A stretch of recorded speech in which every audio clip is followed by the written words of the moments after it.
Ethan, dinner's ready. Mom's voice floated through the hallway, soft but tired. Coming, I called back, closing my laptop. I could already hear Daniel's voice downstairs, that confident tone that always sounded like a performance.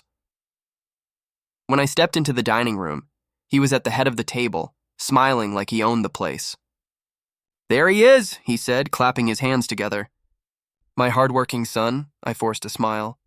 Hey, Mom laughed softly. You two sit. The food's getting cold. Daniel leaned back in his chair. So college life treating you well? Any big tests coming up? Just finals, I said. Trying to get through them. He nodded, chewing on his steak like he was in a commercial.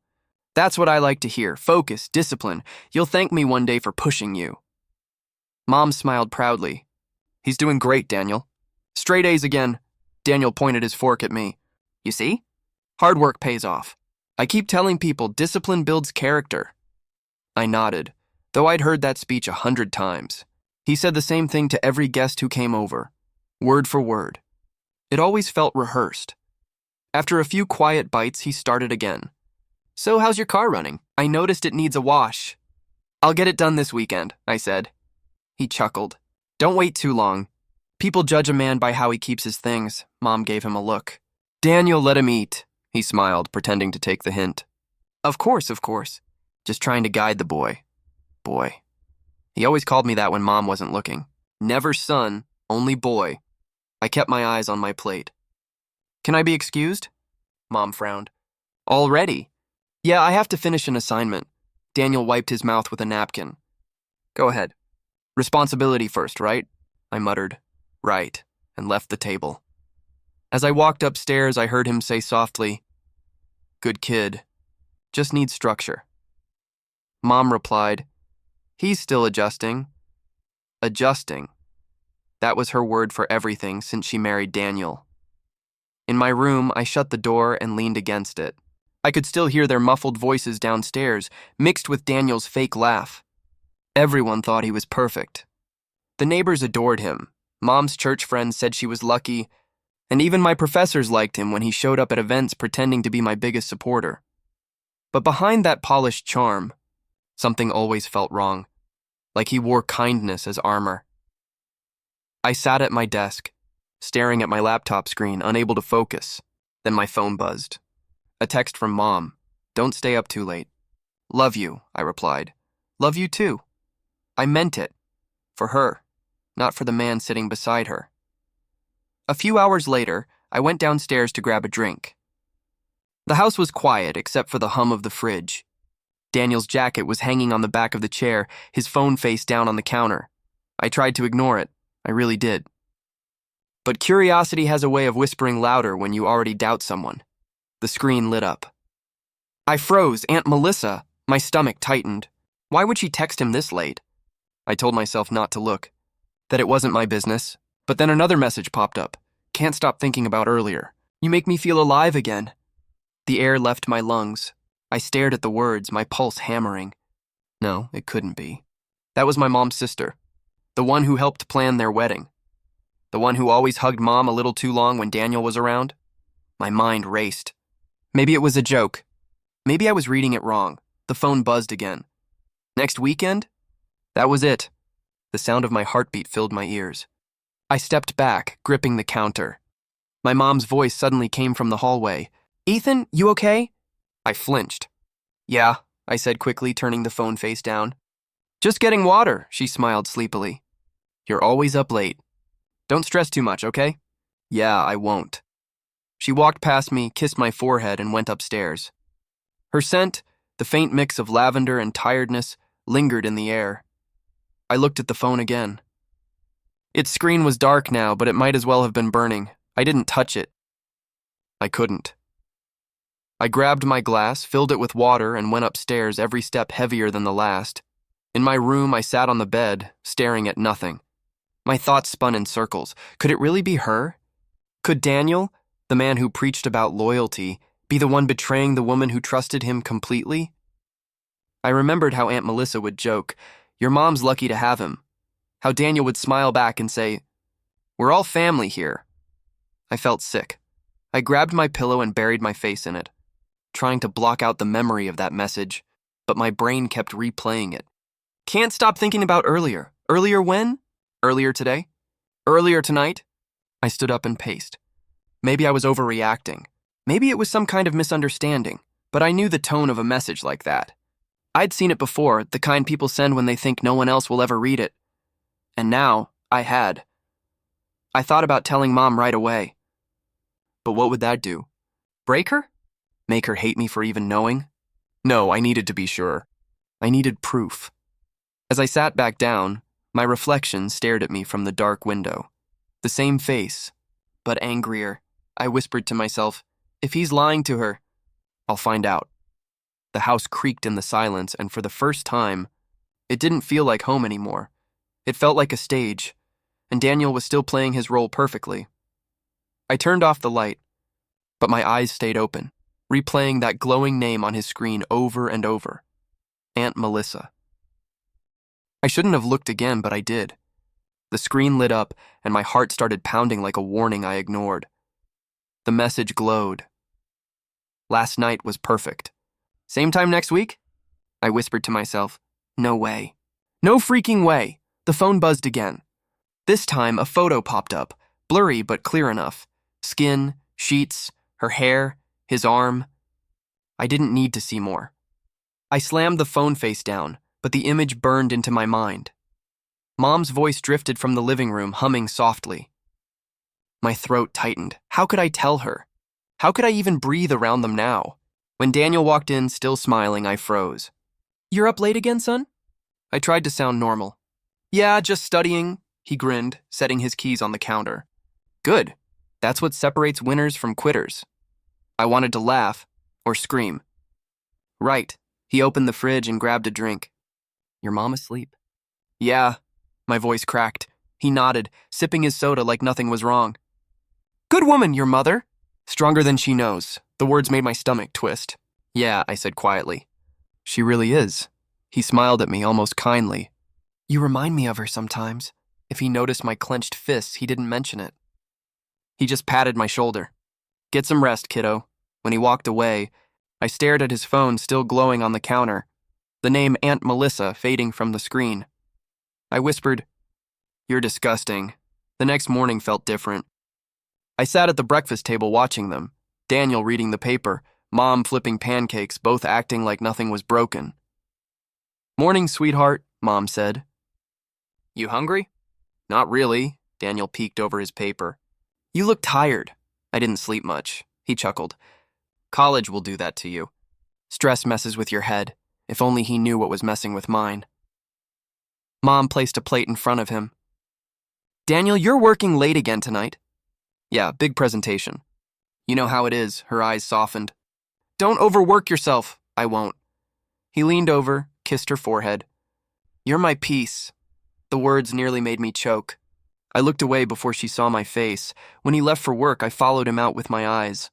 Love you both, he called from the doorway. Love you too, Mom said. I didn't answer. As soon as the door shut, I said, Mom, do you trust Daniel? She turned surprised. Of course, why? No reason. Just asking, she smiled faintly. He's good to us, Ethan. I know he's not your dad, but he tries. I forced a nod. Yeah, he tries. The words sat heavy on my tongue. I couldn't tell her yet, not without proof she couldn't deny. That afternoon, I called Liam. I found something, I said. What kind of something? The kind that makes me want to break a phone. Whoa, slow down. What happened?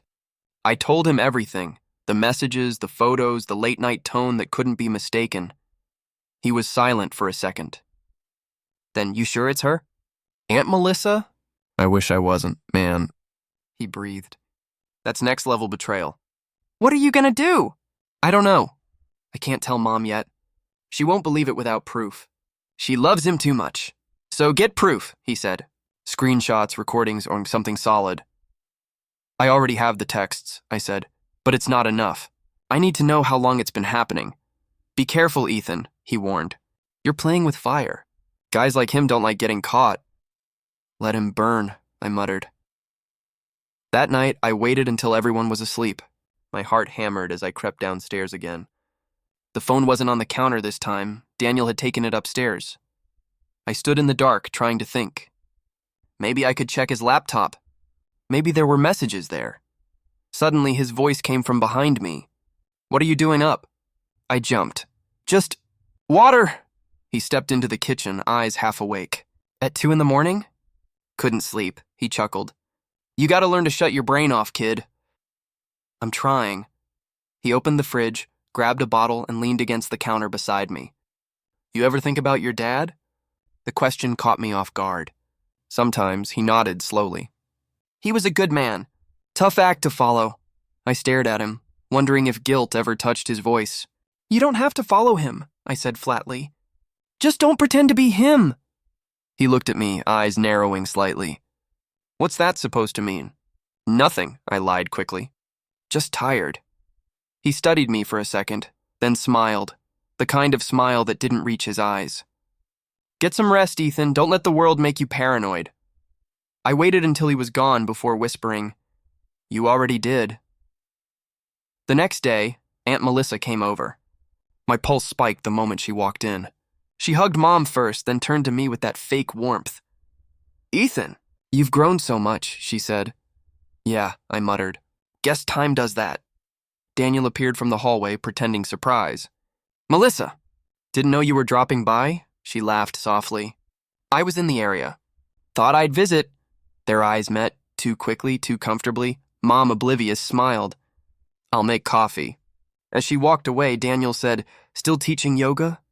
3 times a week, Melissa replied. "You should join one of my classes," he chuckled. "Maybe I will," I cleared my throat. "You two seem close," Melissa smiled. "We're family, sweetie." "Yeah," I said, forcing a smile. "Family." The word tasted like poison. After she left, I went to my room and sat in silence, fists shaking. There was no doubt anymore. The way they looked at each other said everything their messages already had. I opened my notebook, wrote one line at the top. "Find out how long." That night, I set my plan. If they thought I was just the quiet kid who didn't notice anything, they were wrong, because now I noticed everything. Every glance, every whisper, every lie, and this time I wasn't just watching. I was listening. "Dude, you've been quiet all week," Liam said as he leaned against my car. "You look like you haven't slept." "I haven't," I muttered, unlocking the door. "Been figuring things out." "About what?" He climbed in beside me, my stepdad. "And Aunt Melissa," he frowned. "What about them?" I glanced at him, my chest tightening. "They're sleeping together." His eyes widened. "You're kidding." I wish I was. I rubbed my temples. "I saw messages, pictures. It's been going on for months." "Holy..." He stopped himself. "Does your mom know?" "No, and she can't. Not yet." I exhaled sharply. "I need proof. I need to know how deep it goes." Liam stared at me for a long moment. "Ethan, you're playing with fire, man." "Yeah, well, I'm already burned." That night, the house felt colder than usual. The air hummed with fake laughter from the living room. Daniel sat beside Mom, his arm casually around her shoulder, while she showed him photos from her phone. He smiled. "You look beautiful in this one, Claire." Mom blushed. "Stop, Daniel." I watched from the hallway, unseen. My chest twisted.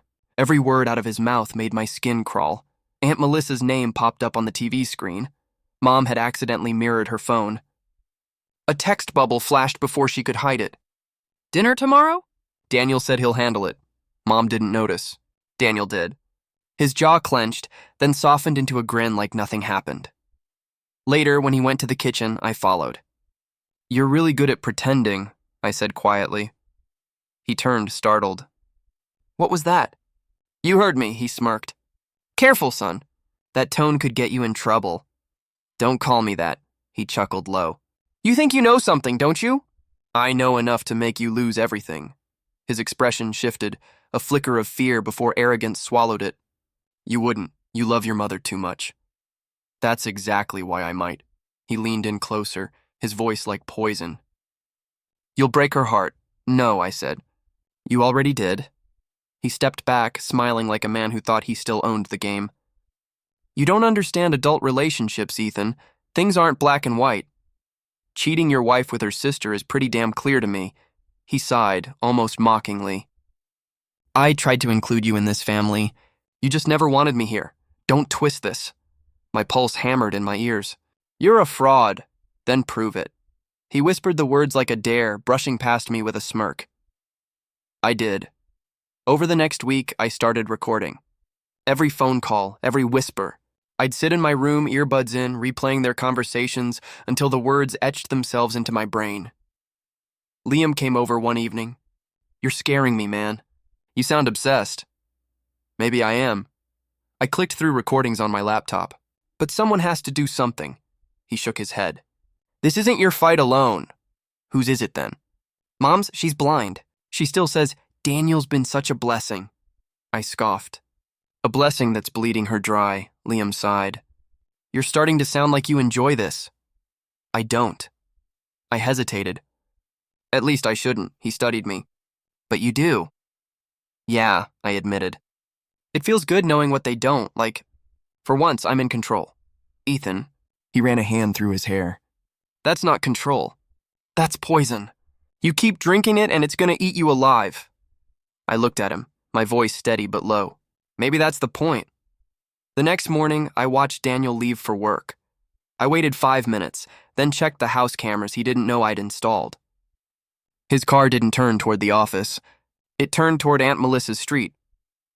When I played the footage later, Liam was beside me again. Man, this is proof, I interrupted. That's all I need. He looked uneasy. And then what? You gonna show your mom? I don't know yet, he folded his arms. You're crossing into dangerous territory. People don't come back from this kind of truth. I stared at the screen, Daniel's car parked in her driveway. Good, I whispered. They shouldn't. That night I joined them for dinner. Mom laughed about a recipe gone wrong while Daniel poured her wine. Aunt Melissa had dropped by conveniently to borrow books. Ethan, Daniel said, smiling too wide. How's college? Busy, I said. Lots of recording assignments lately. He froze just for a second. Aunt Melissa's fork clinked against her plate. Oh? Mom smiled. Recording what? Conversations, I said casually. Human behavior class. You'd be surprised how much people reveal when they think no one's listening. The silence that followed was perfect. Daniel's fake grin wavered. Aunt Melissa's hand trembled as she reached for her glass. Mom laughed softly, oblivious. You're so observant, honey. You always have been. Yeah, I said, staring at Daniel. It's becoming my best skill. He didn't blink. Neither did I. That night I sat on my bed replaying their dinner faces in my mind. The fear in their eyes wasn't enough. Not yet. But it was a start. For the first time, I realized something terrifying. I wasn't just trying to protect my mom anymore. I wanted them to suffer, and that scared me more than anything. Ethan, can you come here for a second? Mom called from the kitchen. Her voice sounded light, happy. The kind of happy that makes you feel guilty for breathing wrong. I walked in, forcing a smile. Yeah, what's up? She was sitting at the table with a travel brochure open. Guess what Daniel's planning for our anniversary? I swallowed hard. What? A cabin trip. She beamed. Up north, the same one we went to last year. He said he wants to relive our best memories. Isn't that sweet? My throat tightened. The same cabin? The one from the photos. I forced a laugh. Yeah, that's really thoughtful. She looked up from the brochure, her eyes soft. You've been quiet lately, distant. Did I do something? No, I said too quickly. Just college stuff. Exams, projects. Ethan, she said, tilting her head. You've never been good at lying. Her words hit harder than she knew. I looked at her, really looked.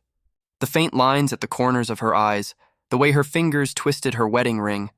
She still believed in everything. In him, I wanted to scream. He's cheating on you with your own sister. But the thought of breaking her like that made me sick. Instead, I said softly, You deserve to be happy, Mom. She smiled, tears forming. I am, sweetheart. Daniel makes me feel safe again. Like life isn't just grief and loss. Safe. The word felt like poison. That night, I called Liam. They're going back to the cabin, I said. He sighed. Ethan, you gotta stop digging. You're torturing yourself. I can't. You've got enough proof already. Not proof she'd believe, I said. She trusts him more than anyone. If I go to her with screenshots, she'll think I faked them. Then what's your plan? You can't just sit in this forever. I stared out my window. I'm not sitting. I'm planning. Planning what exactly? The truth, I said quietly. But in a way they can't deny. Liam groaned. Man, you sound like you're in a movie. Real life doesn't end clean. Then I'll make it messy, I said. I just can't let him win. The next morning, my phone buzzed. Ava was a new message. I hesitated before opening it. Ava was Aunt Melissa's daughter, my cousin. We hadn't talked much since high school. Ava, hey, are you busy? Me, depends. What's up? Ava, Mom's been acting weird, sneaky. I feel like something's going on. My heart pounded. Me, what kind of weird? Ava, late night calls, locked phone. Leaving the house dressed up but saying she's meeting friends. I don't buy it. I bit my lip. She didn't know. She was caught in it, like Mom. Me, Ava, there's something you should know. Ava, about Mom? Me, yeah, but not yet. I need to be sure. Ava, whatever it is, I can handle it. I hesitated. She's innocent. She doesn't deserve this either. Me, I promise I'll tell you soon, just stay observant. Later that night, Daniel came home late again. Mom was half asleep on the couch, the TV flickering. He kissed her forehead softly before heading upstairs. I stood by the stairwell watching him. Long day? I asked. He jumped slightly. Ethan, didn't see you there. Clearly, he forced a smile. Just work stuff, uh-huh. Work that smells like perfume? His jaw tightened. Watch your mouth, I stepped closer. You're going to the cabin again, right? He paused. Who told you that? Mom, he smiled faintly. Good, she deserves something nice. Yeah, I said coldly. She does. Our eyes locked, his full of arrogance, mine full of promise. The next day, I met Liam at the diner. You look like hell, he said, sipping his coffee. Thanks, I muttered. I've been thinking. Oh boy. I can't expose them by yelling or fighting. It won't work. It has to be calm, precise. Truth that hurts. He sighed. You're scaring me again. Liam, listen. I'm not doing this to feel powerful anymore. I'm doing it because my mom deserves the truth. She's living in a lie and I'm done watching it happen. He leaned back, frowning. So what's the plan? I'll show her everything. Not just words, real proof. But she needs to see it with her own eyes. No denials, no lies, he rubbed his forehead. You're seriously going to blow up your whole family. I stared into my coffee. It was never a family, Liam, just a performance. That evening, Ava called me. Ethan. Her voice trembled. Mom's going somewhere tomorrow. Dressed up, acting secretive. Said she's meeting Daniel. Do you know what's happening? I froze. Yeah, I said slowly. I think I do. What's going on? I took a breath. I can't tell you yet. But stay out of it, okay? Don't go looking for them. Ethan, you're scaring me. I know. I'm sorry. But I need you to trust me. She was quiet for a moment. Okay, just don't do something stupid. I won't, I lied. That night, I sat on my bed, phone in hand, heart pounding. Mom was in her room, humming softly as she folded laundry. Daniel's laughter echoed faintly through the walls. She knew nothing. I whispered to myself, and that's what hurt most. She had no idea her marriage was a performance, one he'd scripted perfectly. But soon, I'd hand her the truth, not as a son trying to protect her, but as the only person in that house brave enough to end the lie. The table was set like something out of a family commercial. Candles flickering, polished silverware, and laughter that didn't sound real. Daniel sat at the head, smiling like a man who owned the world. To family, he said, raising his glass. To loyalty and love. My grip tightened on my fork. Loyalty and love. The words twisted in my stomach like poison. Mom smiled, her eyes glowing with pride. To Daniel, she said softly. The man who saved us, I almost choked. Liam's words echoed in my head. You're going to drown in their mess. Maybe I already was, Daniel looked at me. You're quiet tonight, Ethan. Everything all right, son? Perfect, I said, forcing a smile. Couldn't be better. He nodded, satisfied, then turned to Aunt Melissa, who avoided my gaze. She looked different. Her laughter too sharp, her smile too forced. Grandma Rose sat beside her, chatting about recipes, unaware of the storm about to hit. I waited. Every tick of the clock was a countdown. My heart thudded against my ribs, steady but violent. Then Daniel lifted his glass again. "To the woman who made my life whole again," he said, turning to Mom. "Claire, you've been my light in the dark." My jaw clenched. I couldn't let him finish. Not after that. I stood up. "You sure about that, Daniel?" Everyone turned to me. Mom frowned. "Ethan?" "Yeah," I said, my voice calm but shaking underneath. "You keep talking about loyalty and love. Maybe we should show everyone what that looks like." "What are you talking about?" Daniel asked, his voice tight. "You'll see." I pulled out my phone. My thumb hovered over the screen for a second, one last moment before everything burned. Then I hit cast. The TV in the living room flickered to life. The laughter stopped. On the screen, a photo. Daniel, Aunt Melissa, together. Blurry, but clear enough to kill whatever illusion was left. "What is this?" Grandma Rose whispered. Daniel froze, his glass halfway to his mouth. "Turn that off." I didn't move. Another image appeared. Messages. "Last night was perfect. Same time next week?" Mom's wine glass slipped from her hand and shattered on the floor. "Ethan," she whispered. "What is this?" Aunt Melissa stood up, trembling. "Claire, it's not. Don't you dare," I snapped. "Don't you dare lie right now." Daniel slammed his hand on the table. "You've gone too far, boy." I looked him dead in the eye. "You went too far first." The silence was deafening. Mom covered her mouth, tears streaming down her face. "Is this real?" she asked, her voice barely a whisper. I nodded. "Every message. Every photo. It's all real." Daniel's mask cracked. "You don't understand. It wasn't—" "Don't talk," I said. "You've done enough." Aunt Melissa's lip quivered. "Claire, please, it just happened. We didn't mean—" Mom shot up, her chair scraping across the floor. "You didn't mean to?" "You slept with my husband, Melissa." "My husband?" Grandma Rose gasped, her hand over her chest. "Melissa, tell me this isn't true." But Melissa didn't answer. Her silence said everything. Mom shook her head slowly. "All this time, every dinner, every holiday, you both sat there smiling while I—" She stopped, choking on her own breath. "How long?" Daniel swallowed hard. "It started after your surgery. I didn't plan it." "Don't you dare make excuses," Mom snapped, her voice rising. "You planned every lie." I stepped closer to him. "You preached loyalty every day. Guess that was just for show, huh?"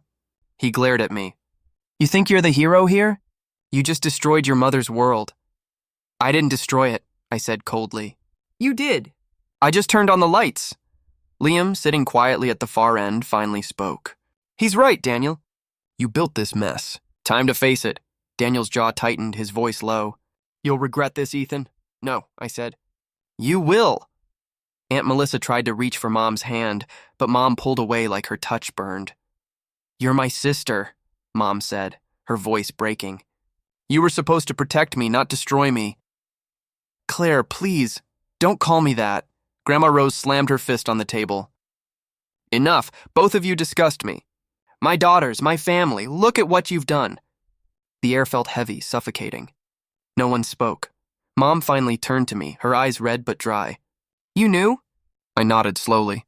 "For weeks. I didn't want to tell you until I was sure," she exhaled shakily. "And you're sure now?" "More than ever." She looked at Daniel, then at Melissa. "Get out," Daniel blinked. "Claire, wait! Out!" Her voice was sharp enough to cut glass. Aunt Melissa started crying. "Mom, please say something." Grandma Rose's face was stone. "Don't call me Mom, not tonight." Daniel tried one last time.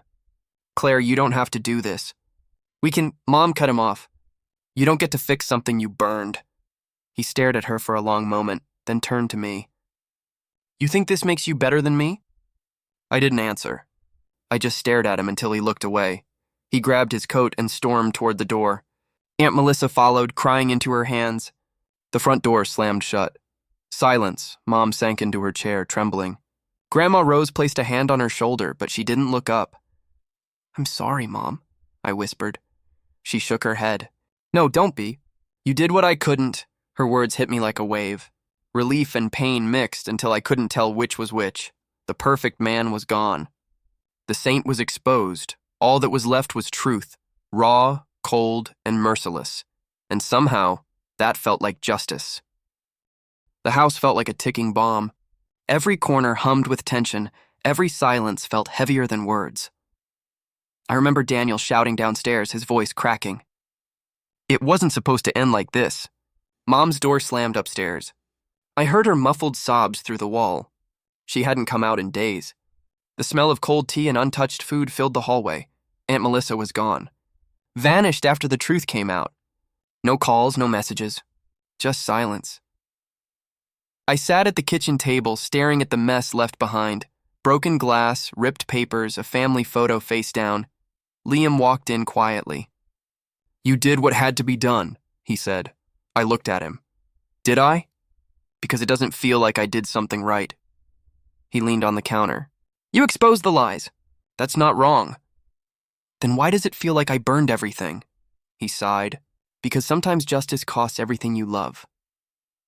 His words hung there, heavy and sharp. The next day, I saw Daniel loading boxes into his car. His eyes were sunken, face pale. He didn't look like the man who used to walk around with confidence and charm. He noticed me standing by the gate. "You happy now?" His voice trembled. "I didn't want this," I said softly. "You ruined me." He threw a box into the trunk. "Mr. Hale dropped me from the firm. My reputation's gone. My friends won't even return my calls." "Maybe they saw what you really were," I said. He laughed bitterly. "You think you're the hero in this? You destroyed your mother's life too. You think she'll ever forgive you?" I clenched my fists. "You destroyed it long before I did." Daniel's expression cracked. For a moment, I thought I saw regret. But then his pride returned like a mask. "You'll understand one day. Love isn't black and white." "No," I said. "It's supposed to be honest." He grabbed his watch, and the same gold one he always bragged about, and tossed it onto the ground near me. "Keep it. You took everything else anyway." Then he got into the car and drove away. The sound of his tires faded, but the silence that followed was worse. That night, Grandma Rose called. Her voice was firm but trembling. "Melissa is no longer part of this family," she said. "I told her she's not welcome in my home or at my table." I swallowed hard. "Do you think that'll fix anything?" "It's not about fixing," Grandma said. "It's about ending the poison before it spreads." When the call ended, I sat there staring at the cracked watch Daniel had left behind. Its glass face caught the light like a wound. The next morning, I went to Mom's door. I knocked softly. "Mom, can we talk?" No answer. Just the sound of faint crying. "Please," I whispered. "You can hate me later, but right now, I just need you to eat something." After a long pause, her voice came out small. "Why did you do it, honey?"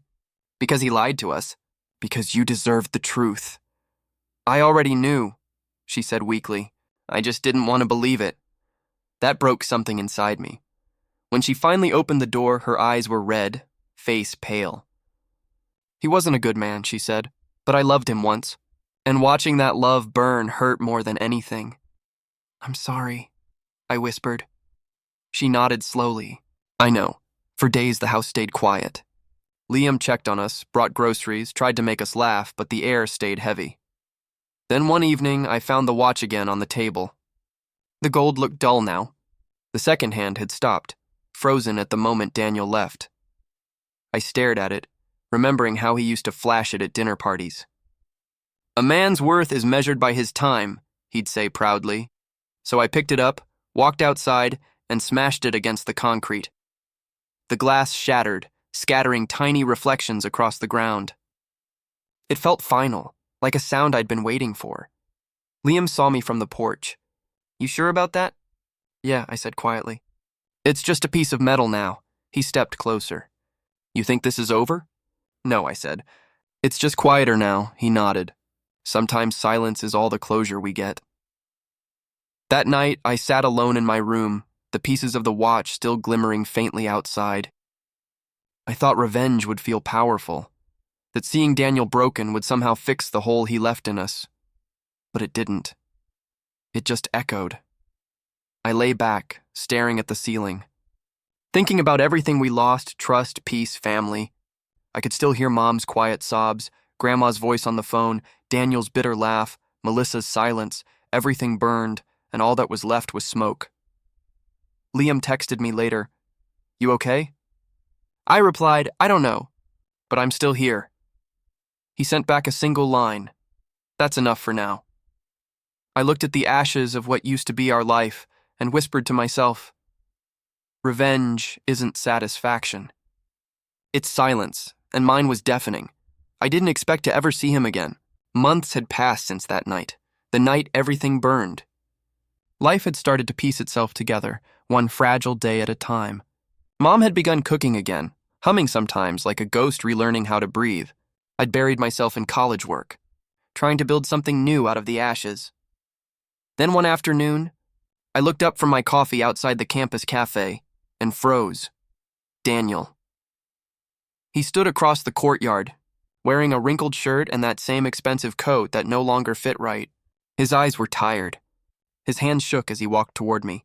For a second, I thought I was hallucinating. Can we talk? He asked softly. I stared at him. Here? He nodded. Please, we sat across from each other. The noise of students laughing nearby felt like another world, one I didn't belong to yet. He took a deep breath. You look older. So do you, I said. But not in a good way. He gave a small, broken laugh. I probably deserve that. Probably, I said flatly. Silence hung between us. I waited, arms crossed, not willing to help him find his words. Finally, he whispered, I ruined everything. I didn't flinch. You did. I didn't mean to, he said, eyes glassy. I thought I was doing what made me happy. I thought I deserved it. You thought wrong. He looked down at his hands. You know what's strange? When you lose everything, the money, the business, the people who pretended to care, all that's left is you. And I don't like who I see anymore. I stayed quiet. He looked up again, eyes red. I just wanted to be loved. I felt something twist in my chest, but it wasn't sympathy. It was exhaustion. No, I said. You wanted control. That's not love. He swallowed hard. Maybe you're right. I am right, I said. You loved how people made you feel powerful. You loved admiration, but when love needed sacrifice, you ran to whoever made you feel bigger. He nodded slowly, tears threatening to fall. You sound like your mother. She taught me what love isn't. That hit him. I could see it. The way his jaw tightened, the way his breath caught. He reached into his pocket, pulled out a small folded letter, and slid it toward me. It's for her. Just tell her I'm sorry I didn't touch it. She doesn't need your words anymore. He blinked. What? She needed truth. You gave her lies. Now she needs peace. Not apologies. He sat back, exhaling shakily. I guess that's fair. I finally looked at him. Really looked. The man who once ruled our home with charisma and charm now sat hollow, stripped of everything he built from deceit. I loved her, he murmured. I really did. I shook my head. You loved the way she looked at you. There's a difference. He ran a hand through his hair. You've changed. Pain does that, I said quietly. You taught me that. He gave a bitter smile. Guess I taught you something good, after all. I didn't say that. We both laughed, though neither of us meant it. After a while, he stood up. I'm leaving town. Thought maybe I could make things right before I go. Some things don't need to be made right, I said. They just need to be left behind, he hesitated. Do you hate me? I thought about it. The shouting, the lies, the night Mom's heart broke in front of everyone. Then I shook my head. No, hating you keeps you in my life. I'm done with that, his voice cracked. You sound stronger than me. I am, I said. He wiped his eyes, embarrassed. Tell your mom, I hope she finds someone better. She doesn't need someone better, I said. She just needs herself. He nodded, defeated. Goodbye, kid. I'm not your kid, I replied softly. He gave one last look, part sorrow, part gratitude, and walked away. I watched him disappear past the gates, the wind carrying the faint scent of rain. For a second, I almost called out, but I didn't. I couldn't. When he was gone, I picked up the letter he'd left on the table. I unfolded it halfway, saw the first line, I never deserved you, and folded it back again. Then I threw it into the nearest trash bin. It fluttered once before sinking out of sight. That evening, I called Mom. Her voice sounded lighter than it had in months. How was class? She asked. Good, I said. Just saw someone today. She went quiet for a moment. Him? Yeah. What did he want? An apology, I said. But it wasn't for us. It was for himself, she sighed softly. Did you forgive him? I think I forgave myself instead. For a moment, neither of us spoke. I could hear the clinking of her teacup, the small sounds of healing. I'm proud of you, she finally said. I smiled faintly. Me too. After the call, I sat by my dorm window, watching the rain trace down the glass. For the first time, I didn't feel the weight of what he'd done. He was gone. The lies, the guilt, the noise, all of it had finally faded, and what was left was peace, not because I hurt him, but because I refused to carry him anymore. Mom was healing, slowly. So was I. A year can change everything. The house didn't echo anymore. It breathed. Quietly, softly, like it had been waiting for peace all this time. The smell of coffee replaced the memory of shouting. The sunlight through the kitchen window didn't feel cruel anymore. That morning, I came downstairs half awake, still in my hoodie. Mom was already there, stirring sugar into her cup. She was smiling, really smiling.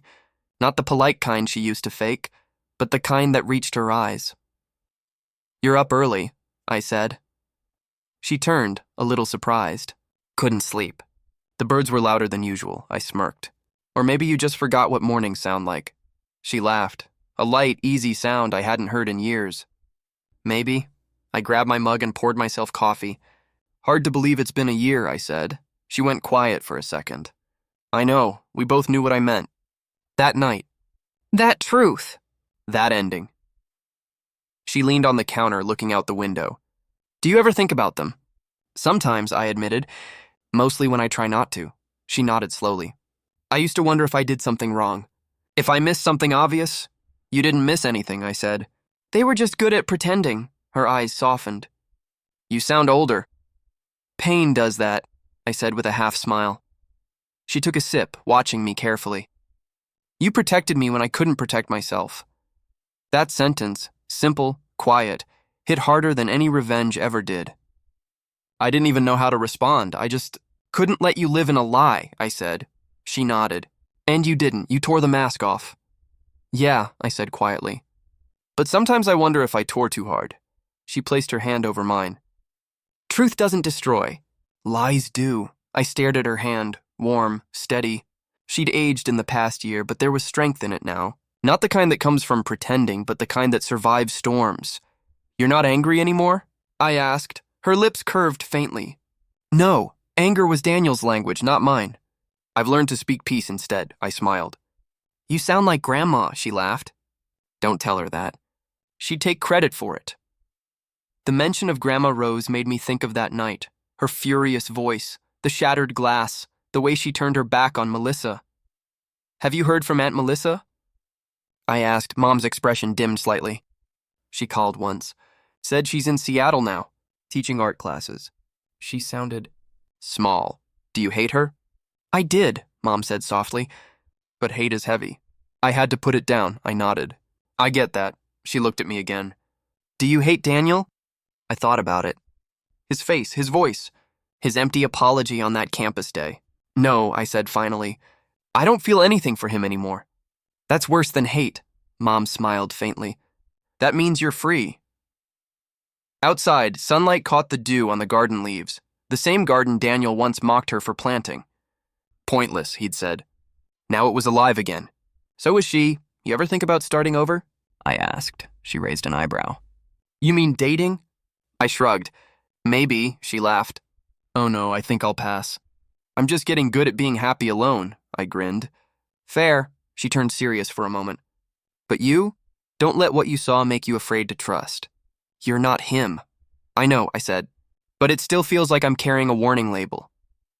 Then let it remind you what real love should look like. Her words lingered. I thought of Liam, how he'd stayed by my side when I was drowning in anger.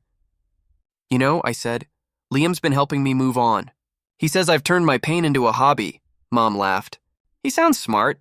He's annoying, I said, smirking. But yeah, he's smart. We sat in silence for a while. Peaceful silence. No tension, no secrets. Just two people breathing in the same calm air after surviving a storm that nearly tore us apart. She looked at me again. You did something brave, Ethan. You didn't just protect me. You saved yourself, too. I didn't feel brave, I admitted. I felt desperate. That's what courage usually feels like. I smiled faintly. Guess I learned that the hard way. The kettle whistled softly and she turned it off. I think life's about rebuilding, not replacing, she said. We don't erase what happened. We build around it, I nodded. Like the cracks become part of the design, she smiled. Exactly, we finished our coffee quietly. Outside, the wind brushed against the trees, and I realized something. I didn't miss the chaos. I didn't miss the noise. The peace was louder than any of it had ever been. Daniel's empire had collapsed months ago. The news said his business partner, Mr. Hale, pulled out. The companies he flaunted crumbled. Aunt Melissa vanished from headlines, from memory. They were gone. And somehow that didn't feel like victory. It felt like closure. As I rinsed my cup, Mom said softly, "We made it." "Yeah," I said, smiling. "We did." I looked around the house, the worn photos, the smell of coffee, the laughter that had found its way back. Some pain doesn't fade. It teaches. Daniel's lies, Melissa's betrayal, they didn't break me. They shaped me. The man who pretended to be a saint was gone. But the truth he left behind turned me into someone stronger, and for the first time in a long time, I was finally at peace.